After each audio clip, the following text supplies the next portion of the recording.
Assalamualaikum warahmatullahi wabarakatuh. Kembali bertemu lagi. Hari ini kita akan membahas tentang MacBook lagi. Ini udah video yang udah lama banget saya tunda sampai udah keluar MacBook dengan generasi M1. Oke, saksikan pembahasannya berikut ini. Oke, kita bahas dulu dari desain. Desain Retina 13 2015 ini adalah salah satu cetakan desain yang paling timeless ya, yang tersukses sepanjang sejarah laptop ya. Kenapa begitu? Karena ya, untuk kamu yang mengikuti perkembangan dunia laptop pasti tahu sih bagaimana desain MacBook Pro Retina ini selalu dijadikan standar gitu. Alias benchmark terhadap produk-produk Ultrabook Windows. Berapa kali kamu ngelihat Ultrabook Windows yang menyerupai atau ala-ala MacBook gitu, yang bahkan dengan jelas-jelas bilang kalau mereka lebih baik dari MacBook, desainnya ala MacBook tapi dengan harga lebih murah ya, you know lah. Beberapa brand Windows selalu melakukan itu untuk comparison mereka terhadap produk Mac ini. Makanya nggak heran kalau banyak produsen Windows itu yang memakai dasar ya filosofi dari desain MacBook Pro Retina ini. Tapi ya tetaplah beda lah ya, karena nggak ada logo Apple gitu. Ya, menurut saya sih desainnya bagus banget ya. Bicara desain di tahun 2020, Retina 13 2015 ini sih masih terlihat sangat modis sih sebenarnya. Cukup tipis, cukup enteng, meskipun ya banyak yang sangat tipis, banyak yang sangat enteng di tahun 2020 ya.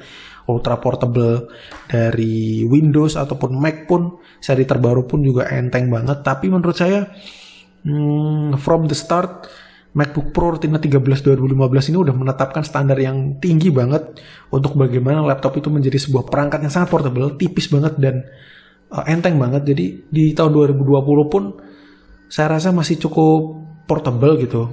Kalau kamu cowok ya terutama, menurutku sih nggak akan ada satupun cowok seumuran ya cowok dewasa gitu yang ngerasa nenteng MacBook Pro Retina 13 2015 itu berat gitu. Kayaknya nggak ada sih. Ya, overall very nice. Logo Apple-nya tuh masih menyala, iconic banget, forever iconic. Bagi saya salah satu hal yang masih saya sesali, desain ini berubah di seri terbaru. Meskipun ya desain terbaru sih arguably mungkin kita bisa berdebat dengan siapa saja kalau desain MacBook terbaru itu lebih tipis dan lebih cakep, ya that's okay. Umum kalau kamu ngelihat tanpa membandingkan, ini masih sangat portable dan secara overall desainnya masih bagus banget, build quality-nya juga khas Apple, premium sekali. Jadi menurutku sih nggak ada yang mengecewakan dari desainnya. Malah menurutku masih sangat bisa bersaing sih. Untuk layar Retina 13 2015 ini memiliki resolusi 2560 x 1800 pixel yang Apple sebut sebagai Retina display. Memiliki aspek rasio 16:10. Ini juga salah satu faktor yang membuat MacBook dipilih dibandingkan Ultrabook lainnya. Kualitasnya begitu baik, tajam, akurasinya juga tinggi. Kalau kamu desainer ataupun editor, keakuratan warna yang ditampilkan di display dengan output project itu harus sama persis kan? Inilah yang jadi kekuatan Apple. Akurasi warnanya itu bagus banget. Bicara kecerahan, layar Retina 13 2015 ini meskipun memiliki panel glossy, tapi dia itu memiliki lapisan coating anti glare yang setahu saya masih salah satu yang terbaik ya dalam memberikan kompromi antara tampilan yang gak silau tapi tetap terlihat mewah gitu. Dan kecerahannya juga bagus meskipun glossy. Saya rasa kualitasnya itu hanya bisa dikalahkan oleh penerusnya sih. Jadi yang bisa ngalahin MacBook itu ya MacBook terbarunya gitu kalau menurut saya sih, untuk kualitas layarnya. Jadi seri-seri terbarunya seperti di 2016 ke atas ya, 2017, 2018. Saya pun udah pernah pakai hampir semua seri terbarunya MacBook Pro Retina sebenarnya.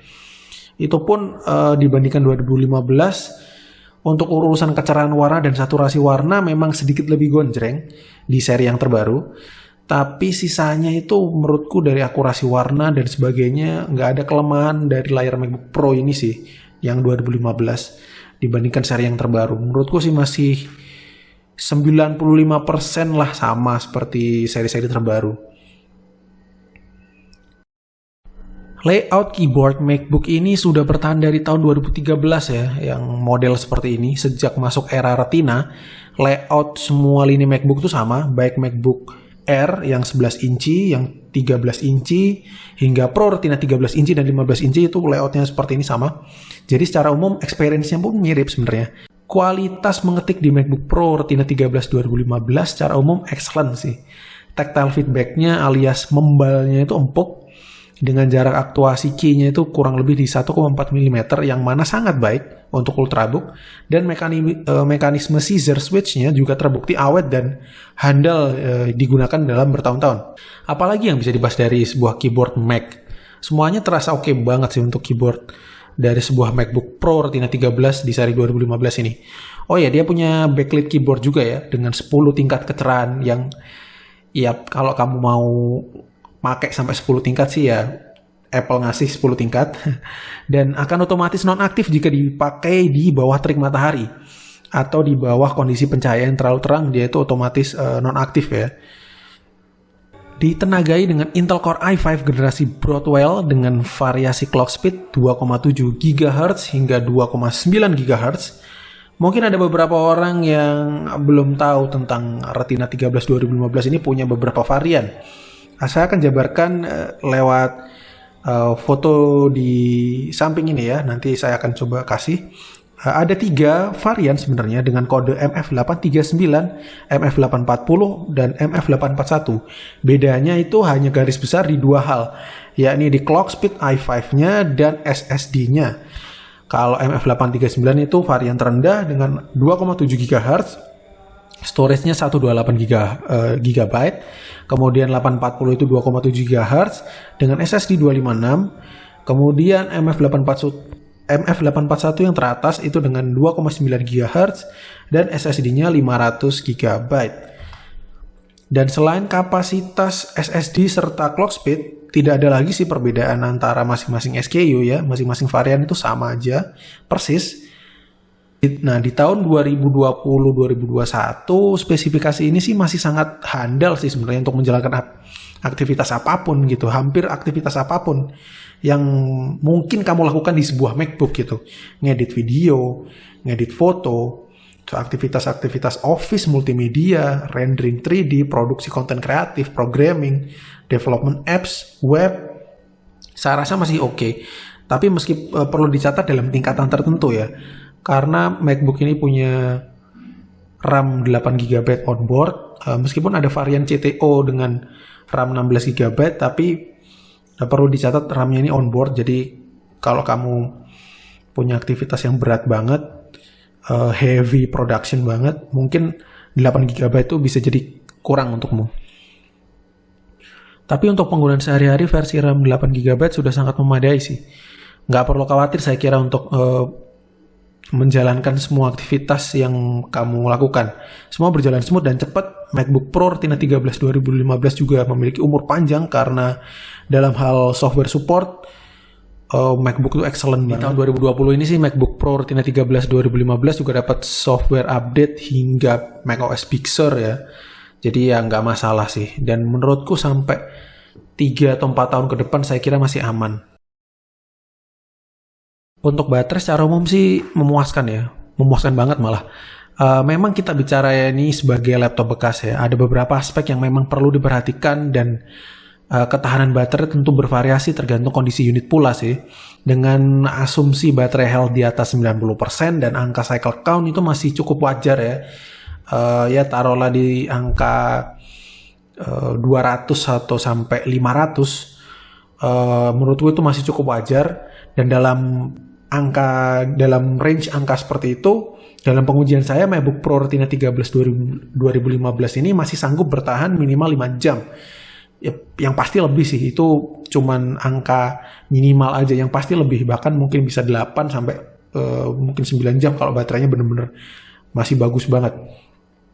Beberapa skenario yang saya terapkan dalam pengujian, contohnya jika dipakai menonton video Full HD looping alias non-stop dengan Wi-Fi off, sound 50%, brightness 50%, bisa bertahan sekitar 7-8 jam. Jika aktivitas yang dilakukan itu streaming, YouTube non-stop dengan sound 50%, brightness 50%, ketahanan baterainya itu berada di sekitar 7 jam. Dengan kata lain, baterainya sih masih cukup memuaskan lah ya untuk sebuah Ultrabook di tahun 2020 ini.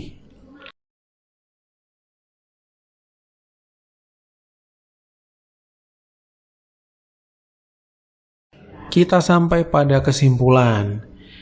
Di kesimpulan ini saya akan katakan beberapa hal dalam memilih MacBook Pro.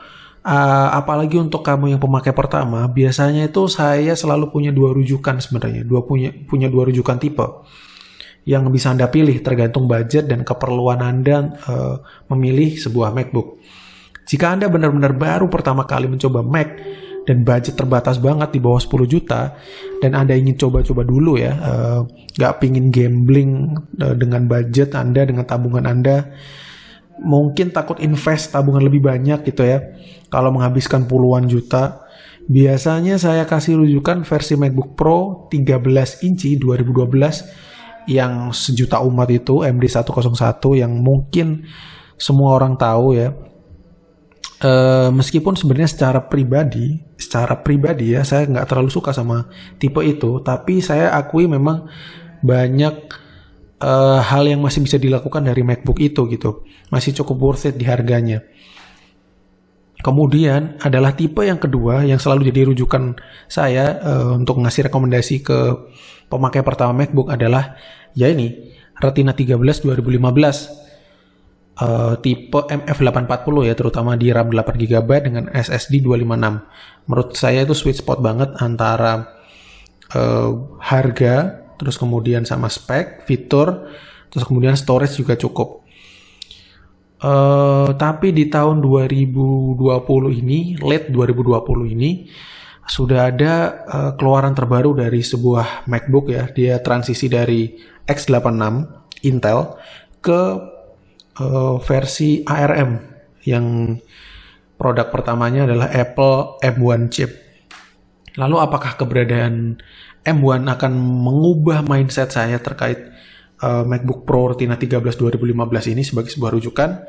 Saya rasa sih masih tetap ya, nggak ada yang benar-benar berubah, karena pertama MacBook M1 itu masih masa transisi dan ini juga masih produk pertama alias produk testing pasar.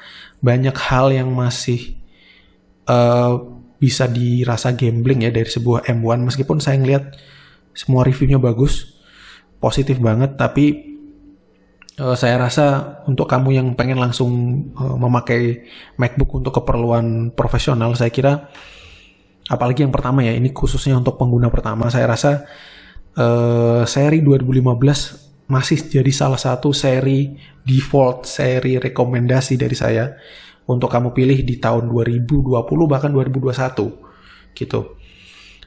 Dan lagian MacBook M1 juga, yang apalagi yang R ya, kita bicara yang R M1 yang harganya terdekat dengan MacBook Pro 2015 ini ya, itu pun masih 16 jutaan, 17 jutaan, jadi budgetnya juga masih agak jauh gitu. Jadi masih ada argumen untuk membedakan pilih mana ya enaknya gitu, daripada spend segitu banyak duit tapi gambling di chipset terbaru, environment terbaru yang mungkin akan berpengaruh terhadap aplikasi-aplikasi yang kamu gunakan.